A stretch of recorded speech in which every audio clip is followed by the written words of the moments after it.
What happens when a massive cyber attack hits your MSP? For Robert Cioffi at Progressive Computing, that became the defining moment for the next few years. Welcome to this episode of the Whiteboard Series of MSP Insider, where we're going to unpack particular moments from the interview that we had with Robert, just released a week or so ago. And in this particular episode, we're going to walk through really what I called in that episode the crisis to keynote, right? The whole story arc from how do you go from having your MSP literally stop to a grinding halt because all of your client base got ransomware or encrypted, to leading the stage and being the MC of one of the largest security conventions of the year, just in a couple of weeks.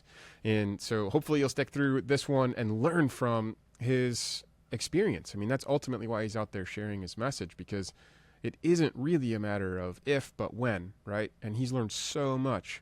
And he provided so much value and so much experience and so much guidance on here's what you should know before and during and after an event like that. So without further ado, we're going to dive straight into this episode and hope you enjoy it.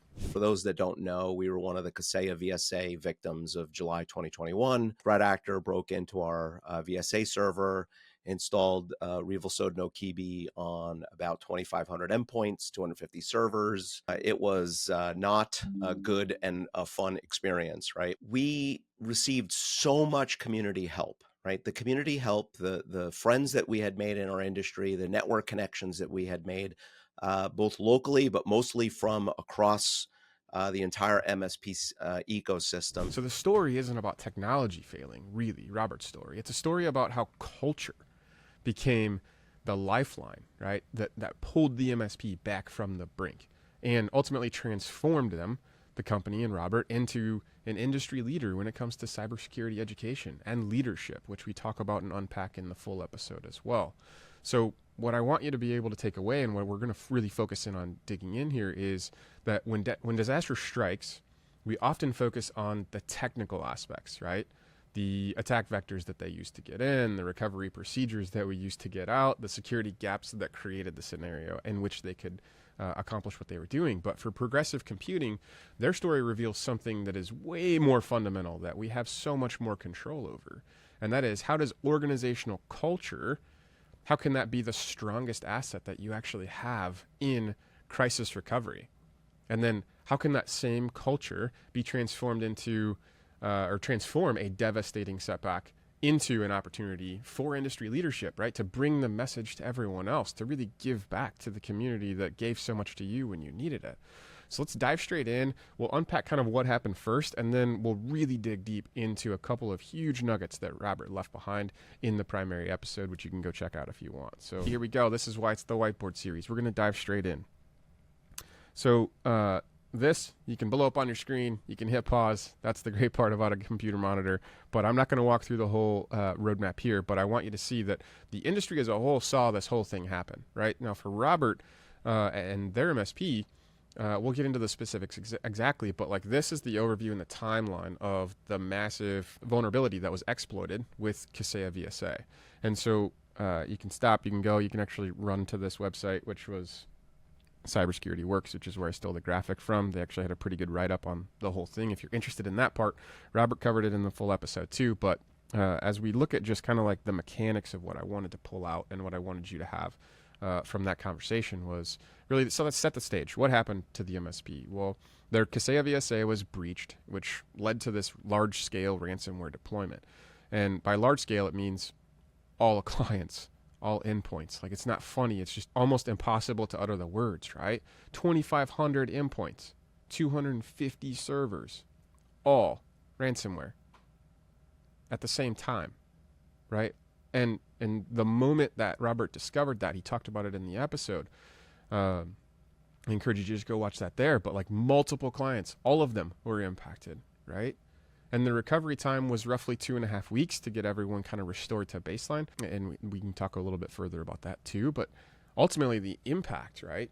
And not even necessarily impact, but like the most critical component was several large, significant accounts.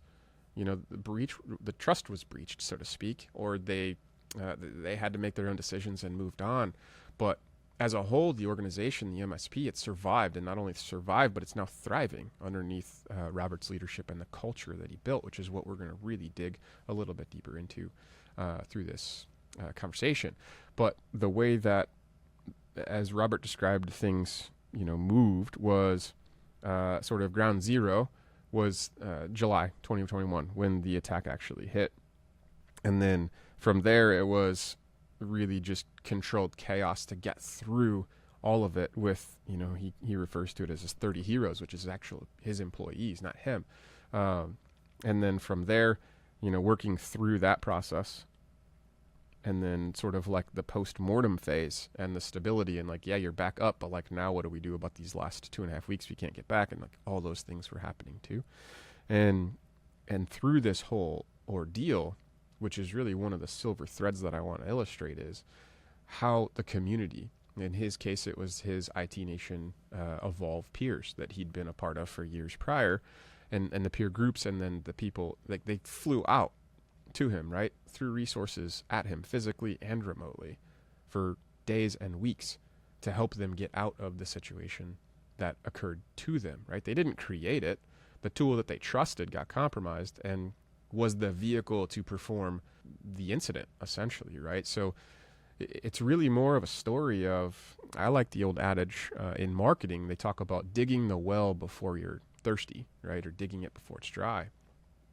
And that's really the point of the relationship side of this with Robert and the MSP, is that he had been giving and providing and leaning into so many of those relationships for so long that when he needed them, right, and he couldn't have anticipated that, like they came out in full force, which is why this, like the technical impact was so severe, but the real story and the real gold that I want you to take back and like figure out how to start unlocking in your own MSP is really about the culture that you're creating, and not just the culture inside your own four walls, but the culture that you're creating with your peers, the culture that you create and cultivate and build with your clients. And those are the pieces that, to me, were the most meaningful and most important. And also in my own experience from when I was at 5 different MSPs over 18 years, we leaned into this all the time as well. So I know it to be true. We called it the goodwill bucket at most places. David Powell, he talks about it as trust capital. Either way, you need to be making all of these deposits into the goodwill bank account with your clients so that if and when something happens, you can actually afford to make a withdrawal and not go bankrupt, right, on that particular account or on all of the accounts in this case, because every client got impacted. So as we shift to really looking and understanding the culture side, like what does that even mean? I think it's Peter Drucker who says culture eats strategy. And we didn't have good strategy. We had really good culture.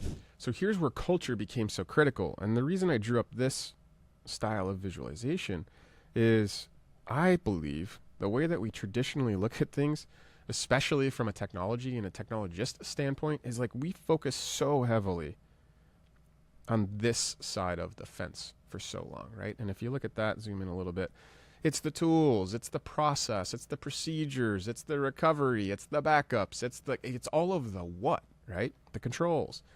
But it's like, that's only ever half of the equation. And we talked about this in the full episode too, where everything in MSP, because you're a service company and not a tech company, everything in MSP comes down to communication and or expectations. And if it was expectations, it was actually a breakdown in communication. So the whole thing is we can't ignore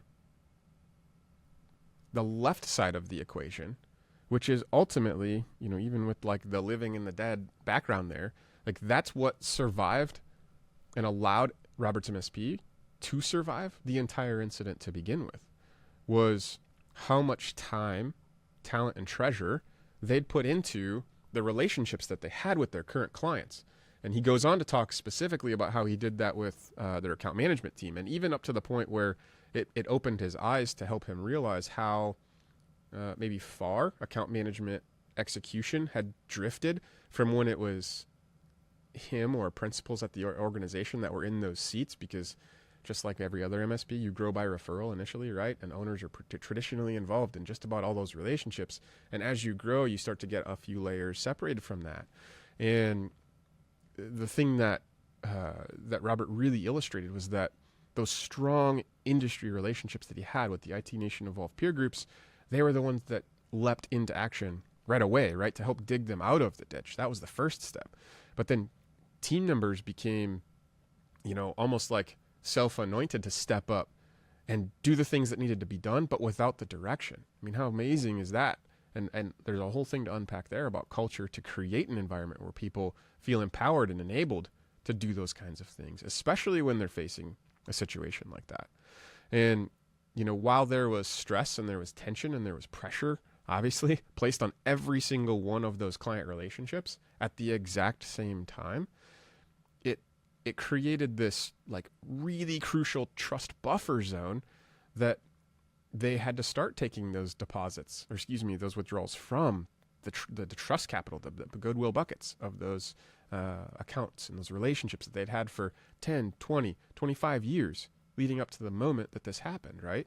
And so it's not about how you show up necessarily when, danger strikes, but it's about how you're showing up every single day in every single interaction to stack everything in your favor, like stack the odds in your favor, so that if you ever need to make that withdrawal, like it's all already there, right? And the community connections that they had with their peers and then the peers and all of those things, like that actually enabled them into a faster recovery, right? Whether that was because they threw resources to them or expertise or any of those things. It was probably no different than inside your own MSP, right? When something bad happens, at least this was in my case at each of those 5 different MSPs, well, I used to call it the heroic switch, right? We have the heroic switch. Whenever something happens and we need to, we flip that switch and absolutely everyone and everything, like all the resources necessary to react and respond appropriately, are deployed immediately. And it's always like bigger than we think we can, more than we ever thought we were ever capable of. And like we kind of come away in awe of it, at least the clients do. And like ideally we never have to flip that switch, but that's also like the thing that sears our value into their memory as we move forward too.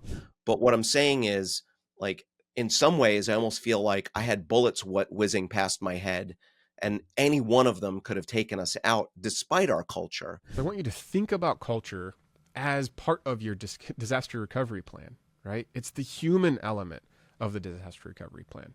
It's when your technical playbook gets really like thrown out the window, right? It's that whole Mike Tyson quote about everyone can have a plan until you get punched in the face. Like culture is what determines how your team and your community are going to respond in that moment. And so you really have to think about that and build for it and design for it and cultivate it every single day, because you never know when you're going to have to flip that heroic switch. So you may not know, like, okay, that all sounds great, Jeff, but like, what the hell and how do I do it, right? How do I take this idea and start to operationalize it? And so I wanted to kind of break down the way that things sort of evolved for Robert through his experience, right? So the first thing that they had was essentially the tech part's done, right? So at that point, we move from the technical piece to leaning back into all of the relationships that they had. Individuals, employees, right? From pulling all-nighters for weeks in a row, that kind of stuff. Like, you got to start pouring back into those relationships and acknowledge and have some awareness around all of the heroic effort that was deployed for so long, right? And so now it's like not necessarily repairing relationships, but nurturing the shit out of them and for what they are and what they were, right? So the community response was huge. Most MSPs, at least in my experience, they lack really deep industry connections, right? Or maybe they have a small handful, but they don't have many, right? As in this case, for Robert and his team, they had dozens of people, like I said, flying across the country to come work on their behalf just to help get everything restored to baseline. So MSPs and individual MSPs, like, you're going to be really, really vulnerable in isolation, which was really kind of the point that Robert makes. Isolation. Still haven't found a good way to hold the iPad. As you can see, still write like a child, probably just because I write like a child anyway. What I type all the time, so who cares, right? The individuals, right? Like if you find yourself on an island, there are so many peer groups. There are so many communities. Even if you don't jump into a peer group right away, like there's so many places you have access to other MSPs. And that's one of the best parts about this community is the people. So like start digging your well before it's dry. Start reaching out. Start figuring out who and how you can build some local relationships first, right? Or maybe it's across the nation so that there's less threat or whatever, depending on your community or your area. But either way, like start figuring out how to get involved and give without expectation, right? Help, detach yourself from the outcome. This is all about really the go-giver mentality, not, like manipulating a group of people to be there when you need them. That's not how you're going to do it appropriately. And so between that, right, he got out of isolation because of all of the deposits he was making in that goodwill across the org, or across those relationships for so long, that the community response was so high. And then the community response sort of like turned on this light bulb for him, right? Like his part of his post-mortem process, if you will, for this particular issue was like, man, there were so many things we didn't know until we needed to know them, right? That security was viewed way too narrowly. If we go back to the tree approach, like there was really the tool stuff, but not necessarily all the soft skill stuff, all the policy, all the process, all the procedure, all the what happens if absolutely everything's offline, including our own stuff, right? Totally different. Where's the printed run book? All those kinds of things. So he started down the path of really identifying where those cracks in the armor were and the areas that he didn't know until he needed to, which is probably, the most significant component. And so, prevention education was really critical, both internally and externally. And again, but they had like the right tools there. But the tool was the thing that got compromised. And so it really forced their whole team into this situation, this scenario where industry, like practical expertise was really needed and began being shared across all those people that were involved in the scenario. And it's also what flipped the light bulb on for him is like, I need to go learn more, right? I don't know what I don't know. It's where he started getting into the industry education piece, right? I realized that most MSPs are A, unprepared for something like this, and B, should they go through it, does all the other 40,000 MSPs or however many of of us are out there, have they all made the same investment? That represents a massive amount of MSPs who are vulnerable to going out of business or having much greater liability that they could withstand. So this idea of MSP911.org was birthed in my mind. So MSP911, that just was a domain registration. He had the idea and he bought it, but that was it. Like this didn't become a thing until 2020. Well, actually it's 2025. It was January of this year. Or maybe it was prior, but nevertheless, it got evolved and moved through the whole CompTIA and everything else, and now he's doing it with Jason and Matt.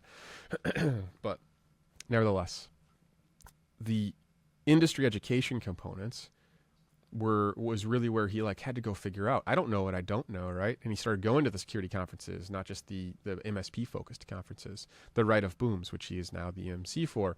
And he began just soaking it up. He talks about the controls and he talks about industry baselines and he talks about best practices, and he started harvesting those kinds of relationships in that context and like setting his organization up for success through the discipline of that awareness, but also began talking to the clients about it, right?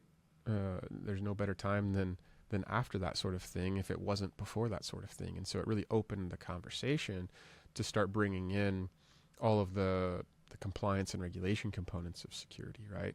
And then eventually it sort of unlocked in his mind as well that whole gap that they had in account management and how they needed to strategically resolve how they went about account management. So much so that he quit the executive team and took over that department and leaned back in and built it into something that could consistently deliver what it needed to deliver over time and took it on as a focus area, right? So the things that he picked out from a leadership standpoint was crisis response requires crystal clear communication.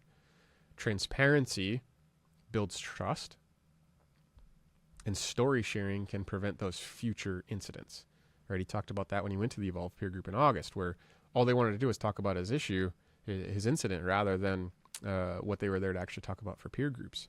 But there was one moment in the episode that he talks also about how he was getting all this counsel from all the lawyers that are involved in all the insurance components of that, right? And how they were just legalese the shit out of all the communication he was supposed to send. And he pushed back on that because he knew throwing legalese at all those clients in that particular moment wasn't the right way to ultimately own or respond to what needed to be responded to, right? To just clearly communicate with the people that trusted him. And so he took ownership and agency over the communication with some counsel still, but like stripped out the pieces that didn't make it feel human at all. And I thought that was a huge kind of unlock and lesson learned in there too, is like, you know, don't operate outside the lines necessarily, but don't forget why you started. Don't forget who you are. Don't forget why you're doing it. Don't forget who these people are on the other side of the systems that are all impacted and having those issues. And so the whole concept, I guess naturally then the last piece is the CyberRise component that, again, he's involved in. And MSP 911 is just one component of one pillar of that initiative. But you can learn more about that at cyberrise.org or find them on LinkedIn, which is where they're really building that. They just kicked it off this year. And so really interesting and really fascinating, because what he found was he didn't want anyone else to be alone, right? No one should have to go through what he went through, first of all. But if you find yourself in that situation, you really just need to be able to pick up the phone and like know that you're not on that island. Know that somebody can help you think when you aren't thinking clearly. Right. And so just think of it through that lens. And you can see where he went from just MSP owner to community member to community leader to now industry leader and education leader as it relates to cyber and cybersecurity and cybercrime. And these resources are available to you, and it's only going to get bigger as the movement continues to grow. So the takeaways that I want you to have from this particular segment of the conversation with Robert is to really invest in community and do it before you need it, right? Community.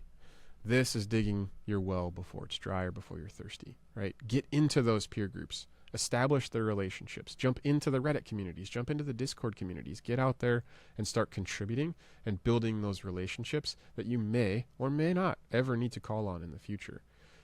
Then, secondly, is building the internal culture of your organization.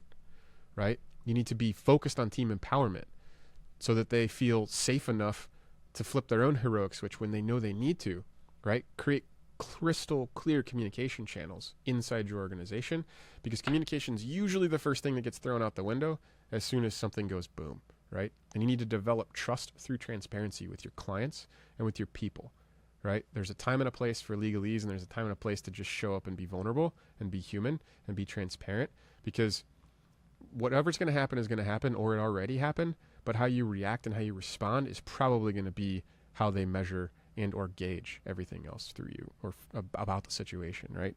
And then the last piece is to plan for the prevention, right? And how you do that is use frameworks like Robert talked about, where you're going to lean into the CIS controls, for example, and implement both technical and cultural safeguards in your organization so that you have that well-rounded image of the trees. And then lastly, create education opportunities for your team, right? No one just pops into the world knowing or understanding any of this stuff. It's insanely complex, and for good reason, right? And there's so many moving parts. And so find a way to carve out the way for your team to learn and to understand and to, you know, just lean into them, pour into them, give them what they need. Don't expect them to just know how to do it. And so in closing, I want you to remember the strongest security isn't just your tech stack. It's actually in your culture and in your community combined with your tech stack, right? And your commitment to continuous improvement. You hear that a lot in a lot of the content that we have and a lot of the guests that we have on. Progressive computing's journey, it actually shows us that sometimes our greatest challenges can become our greatest opportunities that actually make the difference. So thank you again for tuning in to the Whiteboard Series of MSP Insider. Thank you to Robert for sharing his story. And if you are interested or want to really color in the gaps of what maybe you hadn't seen, go watch the episode. It was episode number 6 with Robert Cioffi at Progressive Computing. Thank you.